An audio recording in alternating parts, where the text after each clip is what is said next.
नमस्कार, स्वागत है आपका हमारे खास प्रोग्राम तहलका एक्सक्लूसिव में, जहां हम करते हैं खबरों का बारीकी से विश्लेषण।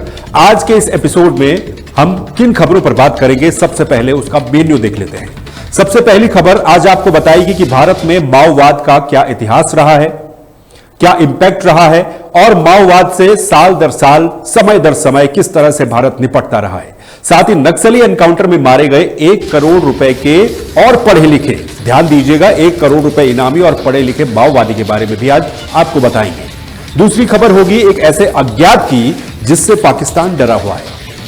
जिनको सेना नहीं निपटा पा रही उनकी भी अब खैर नहीं, क्योंकि उन्हें कोई अज्ञात ही निपटा दे रहा है। अभी ऐसे ही कितने आतंकी अज्ञात का शिकार हुए हैं और मोसाद किस तरह से ऑपरेट करती है, क्योंकि अज्ञात का यह पैटर्न मोसाद जैसा भी लगता है। हालांकि इजराइल की इस एजेंसी मोसाद का इससे कोई लेना देना नहीं है, लेकिन हमें जानना चाहिए कि एक एजेंसी अपने देश के लिए क्या क्या करती है और क्या क्या कर सकती है। तीसरी खबर एआई से जुड़ी हुई, जिसे हम देखेंगे एआई को लेकर के बहुत सी रिपोर्ट्स या फिर सर्वे या फिर रिसर्च क्या कुछ कहते हैं। तो शुरुआत करते हैं आज की सबसे पहली और सबसे बड़ी खबर की। छत्तीसगढ़ में नक्सलियों के खिलाफ लगातार सुरक्षा बलों की तरफ से ऑपरेशन चलाए जा रहे हैं। इसी कड़ी में नक्सल प्रभावित नारायणपुर जिले में सुरक्षा बलों और नक्सलियों के बीच में एक मुठभेड़ होती है और इस मुठभेड़ में 27 नक्सली मारे जाते हैं। मिली जानकारी के मुताबिक अबूझमार क्षेत्र में सुरक्षा बलों और नक्सलियों के बीच एक मुठभेड़ हुई, जिसमें 27 नक्सलियों को सुरक्षा बलों ने ढेर कर दिया। वहीं इस मुठभेड़ में एक जवान के बलिदान होने की भी खबर है और एक जवान के घायल होने की भी खबर है। नारायणपुर और बीजापुर इलाके में नक्सलियों पर सुरक्षा बलों के जवान प्रलय बनकर टूट पड़े। नक्सलियों के खिलाफ इस एक्शन में वसव राजू के मारे जाने की खबर है। वसव राजू, इस नाम पर जरूर ध्यान दीजिएगा, इसकी कहानी मैं आगे आपको बताऊंगा। जानकारी के मुताबिक नक्सल संगठन का जनरल सेक्रेटरी वसव राजू मारा गया है। वसव राजू एक कुख्यात नक्सली रहा है, उसके ऊपर 1.5 करोड़ रुपए का भी इनाम है।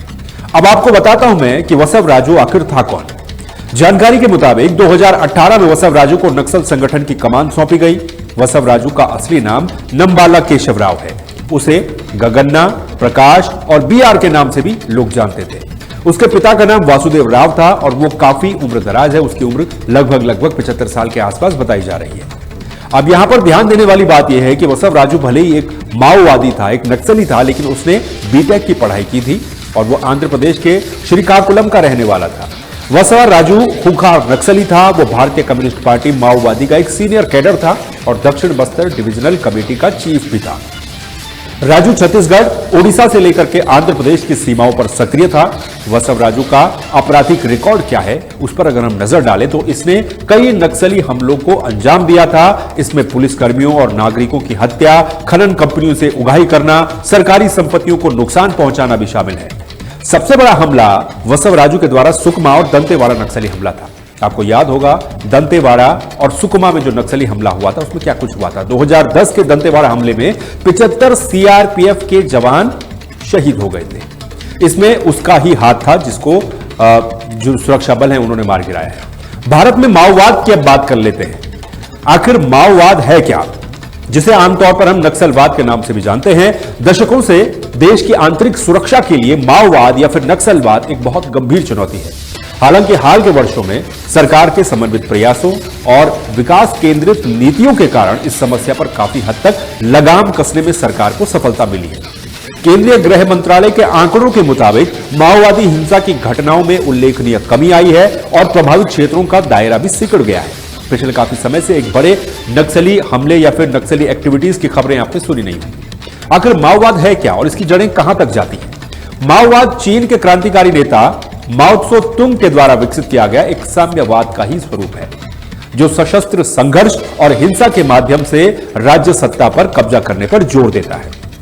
अब भारत में इसकी जड़ें 1967 में, ध्यान दीजिए, 1967 में पश्चिम बंगाल के नक्सलबाड़ी गांव से हुआ किसान विद्रोह था, जहां से इसकी जड़ें जुड़ी हुई थी, जहां गरीब किसानों ने जमींदारों के खिलाफ हथियार उठाने शुरू कर दिए थे।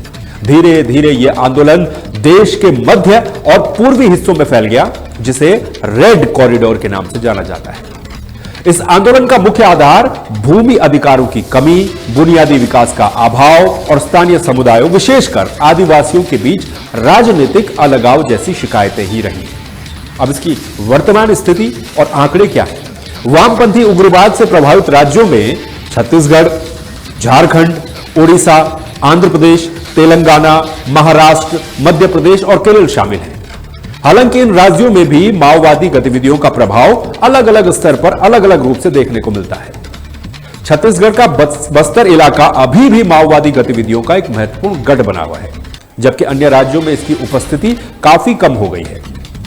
सरकार के आंकड़ों के मुताबिक माओवादी हिंसा की घटनाएं जो 2010 में अपने उच्चतम स्तर पर थी 1936 पर पहुंच गई थी, 2024 में यह घट करके मात्र 374 तक रह गई है, जो कि 81% कमी को दर्शाता है। ये माओवादी जो घटनाएं हैं इनमें इसी अवधि में कुल मौतों पर अगर हम नजर डालें, जिसमें नागरिक और सुरक्षा बल दोनों शामिल हैं, इनकी संख्या भी 85% घट करके 2010 में जहां 1005 थी, वहीं 2024 में यह संख्या 150 रह गई। 2024 में 290 नक्सलियों को बेअसर किया गया, 1090 नक्सलियों को गिरफ्तार किया गया और 881 नक्सलियों ने आत्मसमर्पण कर दिया। आपने कई बार फिल्मों में भी देखा होगा, हकीकत में भी देखा होगा, नक्सलियों का एक आत्मसमर्पण बहुत बड़ी उपलब्धि माना जाता है। यह भी दर्शाता है कि माओवादी लगातार कमजोर हो रहे हैं और उनके कैडर की भर्ती में भी कमी आई है, यानी कि सरकार की इसमें काफी हद तक सफलताएं भी रही है। अब सरकार की रणनीति और सफलताओं पर हम नजर डालें तो भारत सरकार ने माओवाद से निपटने के लिए एक समग्र बहुआयामी रणनीति अपनाई है, जिसमें सुरक्षा विकास, स्थानीय समुदायों के अधिकार और शासन में सुधार शामिल है। मुख्य रणनीतियां क्या क्या हैं उस पर भी नजर डालें तो सुरक्षात्मक उपाय सरकार की तरफ से जो उठाए गए उसमें केंद्रीय सशस्त्र पुलिस बल, जिसे हम CAPF के नाम से जानते हैं, इनकी तैनातियां सरकार के द्वारा की गई। इंडिया रिजर्व यानी कि IR बटालियनों की मंजूरी दी गई। काउंटर इंसर्जेंसी ऑपरेशंस किए गए और आतंकवाद विरोधी जिसे CIAT स्कूलों की स्थापना की गई और राज्य पुलिस उनके खुफिया तंत्र का आधुनिकीकरण किया गया, उनको एक्टिवेट किया गया। यही वो कारण थे जिस वजह से नक्सलवाद में धीरे धीरे कमी देखने को मिल रही है। अब इसका विकास केंद्रित दृष्टिकोण समझिए।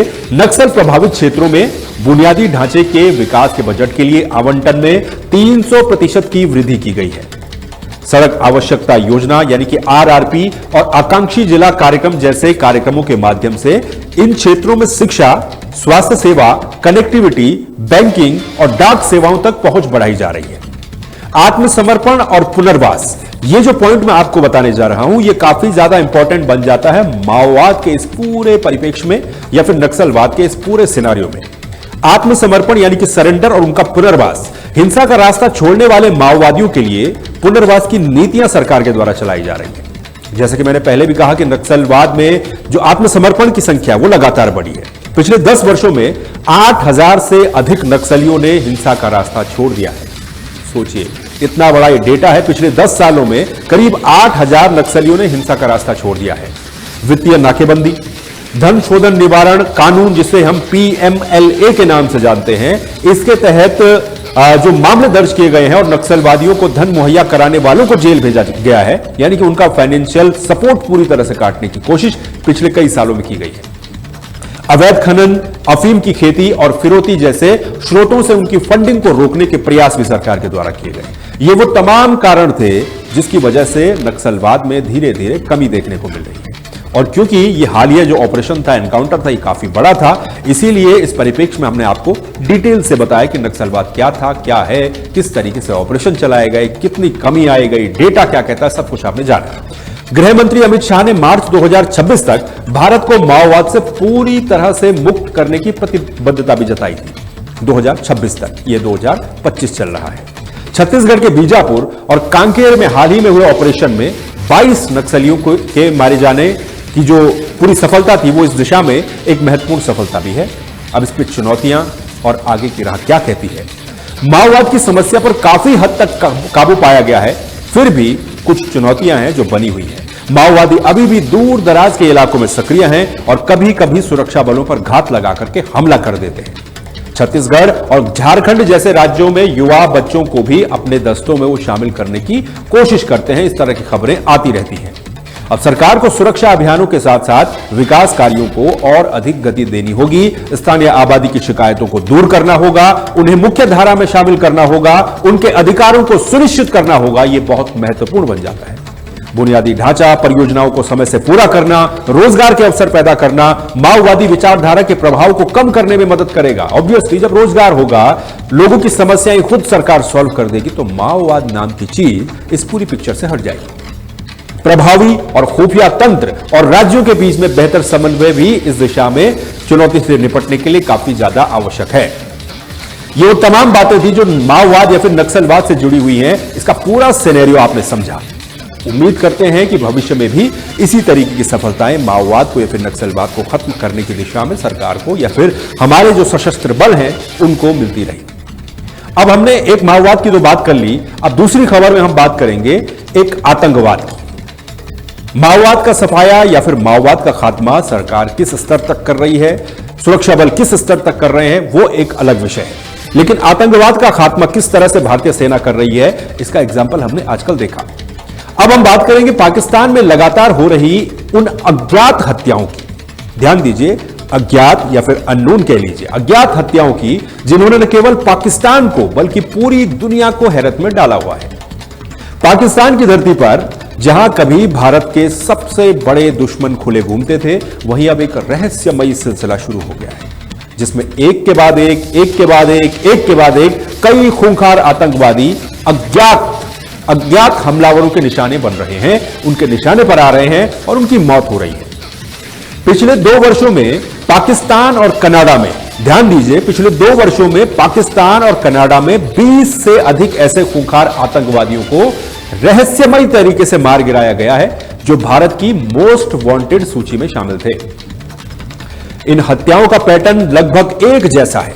अज्ञात बंदूकधारी अचानक से आते हैं, प्रकट होते हैं, अपने लक्ष्य को, अपने टारगेट को हिट करते हैं, उसे मार गिराते हैं और फिर मौके से गायब हो जाते हैं। ये कुछ उन्हीं आतंकवादियों की तस्वीरें हैं जो आप देख रहे हैं। पाकिस्तानी अधिकारी इन घटनाओं को अक्सर निजी दुश्मनी या फिर आपसी गैंगवॉर का नतीजा भी बताते हैं, लेकिन भारत और अंतर्राष्ट्रीय खुफिया एजेंसियां कुछ और ही संकेत भी दे रही हैं। अब इससे पहले हम आपको बताएं कि कौन कौन आतंकी इस तरह मारे गए हैं पिछले इन सालों में। वो 10 या फिर 20 जो कनाडा और पाकिस्तान में मारे गए हैं, वो कौन कौन थे, उससे पहले जानते हैं मोसाद के बारे में, इजरायली खुफिया एजेंसी मोसाद, क्योंकि ये हत्याएं कुछ मोसाद का पैटर्न भी दिखाती है। हालांकि इजरायली इस खुफिया एजेंसी मोसाद का इस पूरे घटनाक्रम से या फिर इन हत्याओं से दूर दूर तक कोई लेना देना नहीं है, कोई वास्ता ही नहीं है। मोसाद इजराइल की राष्ट्रीय खुफिया एजेंसी है, जिसे दुनिया की सबसे प्रभावशाली और रहस्यमयी खुफिया एजेंसियों में से एक गिना जाता है या फिर एक माना जाता है। इसका पूरा नाम institute for intelligence and special operations है। मोसाद का मुख्य काम इजराइल की राष्ट्रीय सुरक्षा को सुनिश्चित करना, आतंकवाद से लड़ना और विदेशों में गुप्त ऑपरेशंस को अंजाम देना है। अब मोसाद कैसे अपने दुश्मनों को ढूंढकर मारती है, यह जरा समझिए। मोसाद की कार्यप्रणाली बेहद सीक्रेट, बहुत टॉप सीक्रेट, गोपनीय और रणनीतिकार होती है, स्ट्रेटेजिक होती है, जिसमें मानव खुफिया, जिसे ह्यूमिंट कहते हैं, ह्यूमिंट तकनीकी खुफिया, टेक हिंट और विशेष अभियानों का एक मिक्सचर होता है। यह एजेंसी अपने दुश्मनों को खत्म करने के लिए कई तरह के तरीके अपनाती है, जैसे उत्कृष्ट खुफिया जानकारी जुटाना यानी कि इंटेलिजेंस गैदरिंग। इसमें मानव खुफिया जो ह्यूमिंट होते हैं, मोसाद के पास एक व्यापक जासूसों का नेटवर्क है, जिसमें अत्यधिक वेल ट्रेंड एजेंट होते हैं और कटसा यानी कि फील्ड इंटेलिजेंस ऑफिसर शामिल होते हैं। ये एजेंट दुश्मन देशों और संगठनों में घुसपैठ करते हैं, महत्वपूर्ण जानकारियां जुटाते हैं और खुफिया नेटवर्क बनाते हैं। यह इजराइल के पास और मोसाद के पास बहुत अच्छा है। अब इनकी तकनीकी खुफिया, जिसे टेक हिंट कहते हैं, Mossad drones, satellite, cyber hacking और अन्य अत्याधुनिक इलेक्ट्रॉनिक उपकरणों का उपयोग करके निगरानी और डेटा इकट्ठा करती है।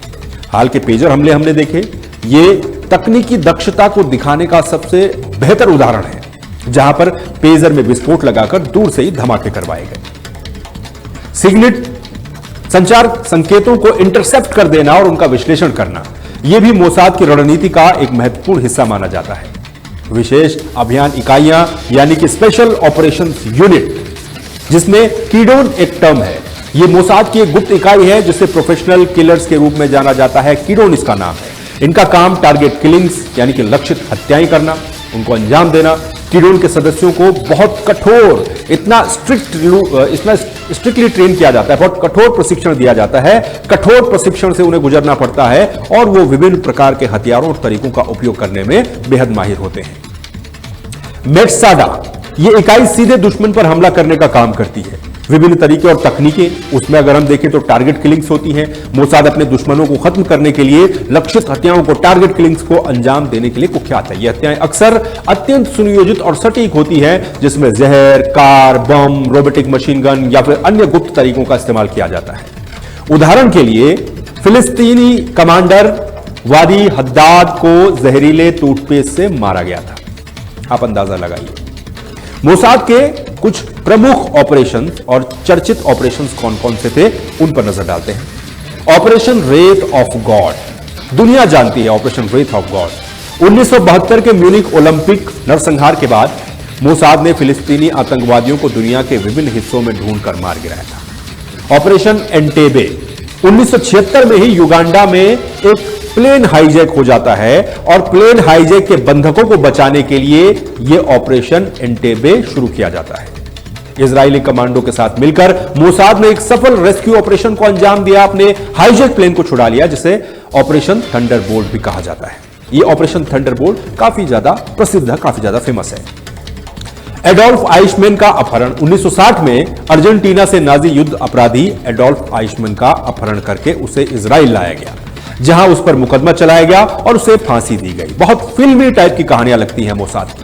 ईरानी परमाणु कार्यक्रम को बाधित करना, मोसाद ने ईरान के परमाणु कार्यक्रम को बाधित करने के लिए कई गुप्त अभियान चलाए, जिसमें परमाणु वैज्ञानिकों की हत्याएं शामिल हैं, स्टॉकनेट वायरस का उपयोग भी शामिल है। इस तरह के आरोप भी लगे हैं और इस तरह की बातें भी कही और सुनी जाती रही। अब वो कुछ प्रमुख नाम जो इस अज्ञात से जुड़े हुए हैं। मैंने आपको इजराइल की मोसाद का पैटर्न बताया और हम पाकिस्तान में मारे जा रहे आतंकवादियों की हत्याएं जो हो रही हैं, किस तरह से हो रही है, कौन अज्ञात उन्हें मार रहा है, उसका पैटर्न भी हमने देखा। अब कुछ प्रमुख नाम जो अज्ञात का शिकार बने हैं। रजाउल्लाह निजामानी उर्फ अबू सैफुल्लाह खालिद, अभी कुछ दिन पहले इसकी हत्या की गई, मई 2025। लश्कर तैयबा का यह आतंकवादी नागपुर में आरएसएस के मुख्यालय पर हुए हमले और 2005 में बेंगलुरु में भारतीय विज्ञान संस्थान पर हुए आतंकवादी हमले का मास्टरमाइंड था। इसे सिंध प्रांत में अज्ञात हमलावरों ने गोली मारी।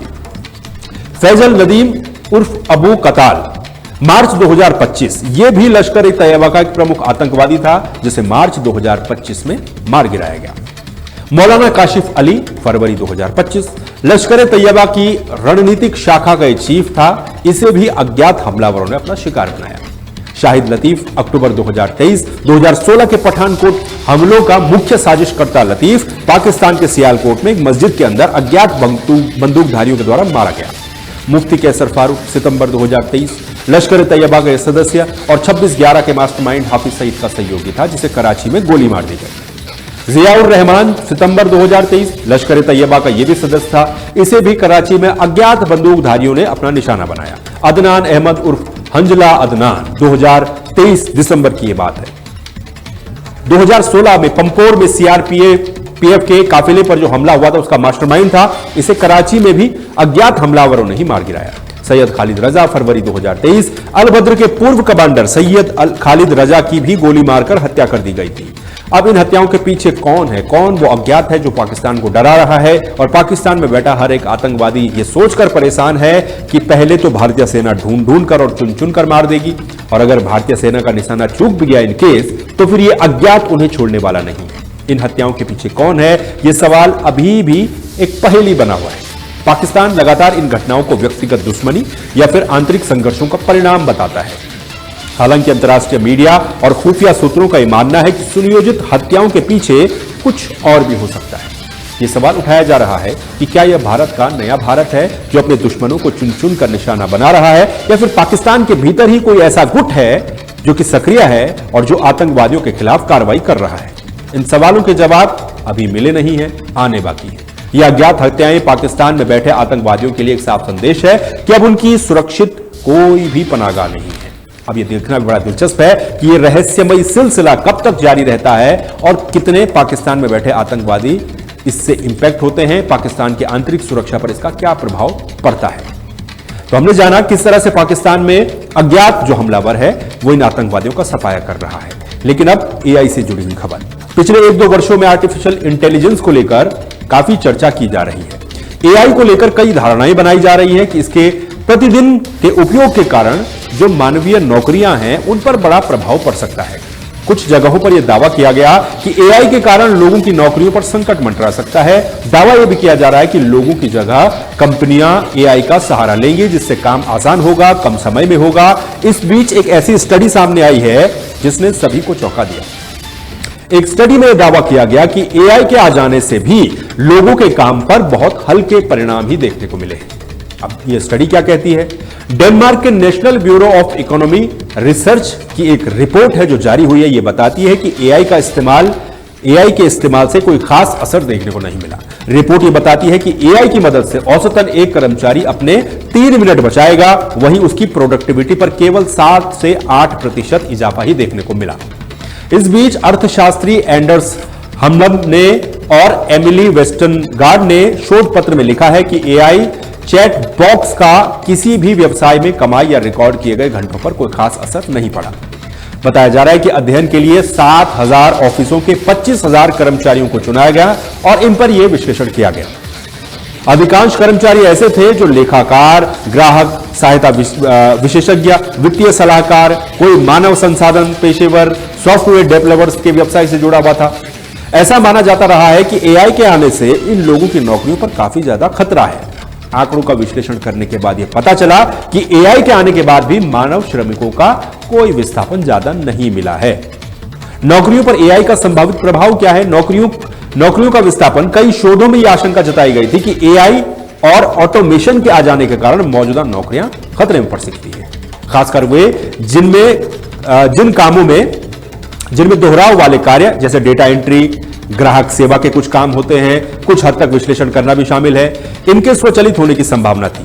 उदाहरण के लिए गोल्डमैन सैक्स की एक रिपोर्ट के अनुसार ऑटोमेशन संभावित रूप से अमेरिका में लगभग 300 मिलियन फुल टाइम नौकरियों को प्रभावित कर सकता है। 300 मिलियन।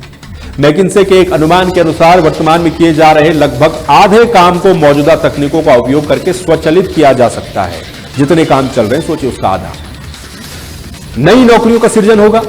कई शोध यह भी दर्शाते हैं कि एआई न केवल नौकरियों को खत्म करेगा बल्कि बड़ी संख्या में नई नौकरियों को पैदा करेगा। ये नई नौकरियां एआई के विकास, कार्यान्वयन, रखरखाव और उससे संबंधित नए उद्योगों से होंगी। उदाहरण, सर्विस नाउ इंडिया की एक रिपोर्ट यह कहती है कि एआई के कारण भारत में अगले 5 सालों में लगभग 3.38 करोड़ नई नौकरियां पैदा हो सकती हैं, खासकर टेक्नोलॉजी सेक्टर में। विश्व आर्थिक मंच यानी कि WEF का यह अनुमान है कि एआई के कारण कई नई तकनीकी और विशेषज्ञ भूमिकाओं की मांग बढ़ेगी, यानी कि एक्सपर्ट्स की डिमांड बढ़ेगी। नौकरियों की भूमिका में बदलाव, एआई का सबसे बड़ा असर शायद नौकरियों के पूरी तरह से खत्म होने के बजाय उनकी भूमिकाओं में बदलाव के रूप में दिखेगा। कर्मचारियों को एआई के साथ मिलकर काम करना होगा, नई स्किल्स सीखनी होंगी और उन स्किल्स पर, उन कार्यों पर ध्यान केंद्रित करना होगा जिसमें मानवीय बुद्धि, रचनात्मकता यानी कि क्रिएटिविटी और इमोशनल इंटेलिजेंस की आवश्यकता होती है। एआई सिस्टम इंजीनियरों को जेनरेटिव एआई से लाभ होगा। उनका लगभग आधा काम एआई टेक्नोलॉजी संभाल सकेगी, जिससे वो अधिक जटिल कार्यों पर ध्यान दे पाएंगे। प्रोडक्टिविटी जो होती है, उत्पादकता हम जिसे कहते हैं, उसमें वृद्धि हो गई। एआई के उपयोग से कर्मचारियों की प्रोडक्टिविटी में काफी ज्यादा वृद्धि हो सकती है। एआई दोहराव वाले और समय लेने वाले कार्यों को संभाल सकता है, जिससे मनुष्य अधिक रणनीति और रचनात्मक कार्यों पर ध्यान केंद्रित कर सकते हैं। यह जरूर है कि वेतन पर भी प्रभाव पड़ सकता है। कुछ शोधों में चिंता जताई गई है कि एआई के कारण कुछ नौकरियों में श्रम की मांग कम हो सकती है, जिससे सैलरीज में गिरावट आ सकती है, खासकर कम कुशल नौकरियों में। अब विभिन्न शोधों के जो मुख्य निष्कर्ष है वो क्या कहते हैं? एमआईटी के शोधकर्ताओं का मानना है कि एआई से नौकरियों पर असर तो पड़ेगा, मगर ये बहुत धीरे धीरे होगा। उनका कहना है कि एआई को पूरी ताकत से इस्तेमाल किया जाए तो भी अपेक्षाकृत कम प्रतिशत, यानी कि लगभग 1.6% वर्कर्स की नौकरी पर ही इसका असर पड़ेगा। वर्ल्ड इकोनॉमिक फोरम को आप जानते ही होंगे, WEF को। ये इसकी फ्यूचर ऑफ जॉब्स रिपोर्ट के अनुसार एआई और नवीनीकरण ऊर्जा श्रम बाजार को नया आकार दे रहे हैं। कुछ तकनीकी और विशेषज्ञ भूमिकाओं की मांग बढ़ रही है, जबकि कुछ अन्य की कम हो रही है। उनका अनुमान है कि एआई के कारण लगभग 22% नौकरियों पर असर पड़ेगा, लेकिन साथ ही लगभग 78 मिलियन नई नौकरियां भी सृजित होंगी। टीम लीज एडटेक की रिपोर्ट 2025 में जो रिपोर्ट आई थी, इस रिपोर्ट के अनुसार भारत में अधिकांश कंपनियां ऐसे फ्रेशर्स को नौकरी दे रही हैं, ये ध्यान से सुनिएगा, ऐसे फ्रेशर्स को नौकरी देने की योजना बना रही हैं जिनके पास एआई और उससे जुड़े क्षेत्रों में काम करने की कुशलता है। यानी कि भले आप फ्रेशर हैं लेकिन एआई का इस्तेमाल बखूबी तरीके से करते हैं तो उसमें नौकरियां इंटरेस्टेड हैं। यह दर्शाता है कि एआई संबंधी कौशल की मांग धीरे धीरे बढ़ रही है। अब ब्लूमबर्ग इंटेलिजेंस की भी एक रिपोर्ट आई थी, इन्होंने अनुमान लगाया था कि अगले 3 से 5 सालों में प्रमुख वॉल स्ट्रीट बैंकों के द्वारा एआई के कारण लगभग 2 लाख नौकरियों में कटौती की जा सकती है। अन्य भी कई रिपोर्ट्स आई हैं जो दर्शाती हैं कि एआई का सबसे ज्यादा खतरा डेटा एंट्री, ग्राहक सेवा यानी कि कस्टमर जो सपोर्ट की सेवाएं हैं, अकाउंटिंग और कुछ मैन्युफैक्चरिंग जैसे क्षेत्रों में हो सकती है। वहीं स्वास्थ्य सेवा, शिक्षा और क्रिएटिविटी के क्षेत्रों में मानवीय कौशल की मांग बढ़ी रहेगी। जिन क्षेत्रों में मानवीय कौशल चाहिए उन पर जो लोग हैं, काम करने वाले लोग हैं, उनकी मांग बढ़ी रहेगी। बाकी स्किल्स भी आपको धीरे धीरे सीखनी होंगी जैसे जैसे एआई विकसित होता जाएगा। ये थे आज के 3 टॉपिक्स जिनके बारे में हमने डिटेल से विश्लेषण किया, समझा मोसाद कैसे काम करती है, पाकिस्तान में मोसाद के पैटर्न वाला ये अज्ञात हमलावर कौन है जो कि आतंकवादियों को चुन चुन कर एक एक कर निपटा रहा है। हमने इसके साथ ही जाना भारत में माओवाद और नक्सलवाद का क्या रिकॉर्ड रहा है, क्या आंकड़ा रहा है और कैसे कैसे भारत इस पर धीरे धीरे कंट्रोल करने में कामयाब हो रहा है और एआई क्या कर रहा है वो हमने आखिरी खबर में बात की। फिलहाल के लिए इतना ही। आप देखते रहिए तहलका डिजिटल। नमस्कार।